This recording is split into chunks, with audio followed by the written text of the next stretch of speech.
என்னடா இப்படியெல்லாம் பண்ணுறீங்க? ஜிம் போயிட்டு இருக்கோம் டெய்லியும் ஃபிட்டாக இருக்கணும் அப்படின்னு சொல்லி டெய்லியும் வந்து வீடியோ எடுத்து பார்த்துட்டு இருக்கேன். ஒல்லிட்டோமா இல்லையா?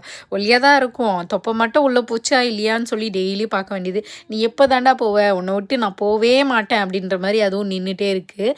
இன்றைக்கி வந்து சுரக்காய் வச்சு கூட்டும், அதுக்கப்புறம் வெண்டைக்காய் பொரியல், அப்புறம் சிக்கனு முட்டை அதை வச்சு சாப்பிட்டு முடிச்சிட்டோம். எல்லாத்தையும் சாப்பிட்டு முடிச்சுட்டு ஃபஸ்ட்டு வந்து ஒரு கிளிப்பில் வந்து பஜ்ஜி வந்துச்சா போண்டா வந்துச்சா, என்னடா ஜிம்முக்கெலாம் போகிறீங்க, பஜ்ஜி போண்டாலாம் வச்சு சாப்பிட்றீங்களா அப்படின்னு யோசிப்பீங்க. ரொம்ப நாள் கிரேவிங்காக இருந்துச்சு. சரி இன்னைக்கு மட்டும் ஒரு 2 வாங்கிக்கலாம் அப்படின்னு சொல்லி வாங்கிட்டு வந்துட்டோம். பப்பு குட்டாவுக்கு தான் சாப்பிட்லாம் அப்படின்னு சொல்லிட்டு அவன் பார்த்தா ஒன்றே ஒன்று தான் சாப்பிட்டா, மீதியெல்லாம் என்னையே சாப்பிட வச்சுட்டான். கடைசியாக போயிடுச்சு 400 கலோரிஸும் போச்சுடா அப்படின்ற மாதிரி. இத்தனை நாள் கஷ்டப்பட்டது வேஸ்ட்டாக போச்சே அப்படின்ற மாதிரி இருந்துச்சு. ஏன்னா டாக்டர் பாலோட ஃபேன் நான்.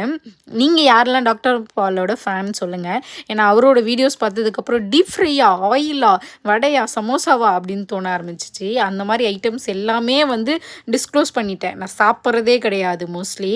ரொம்ப ரேர், ஒரு 2 months ஒன்ஸ் அந்த மாதிரி மேபி சாப்பிடுவேன்னு நினைக்கிறேன். இது ரொம்ப நாளாச்சு. இன்றைக்கி வந்து சாப்பிட்டுட்டேன். சாப்பிட்டுட்டு வேறு ஃபீல் பண்ணிட்டு உட்காந்துருக்கேன், ஏன்டா சாப்பிட்டோம் அப்படின்ற மாதிரி.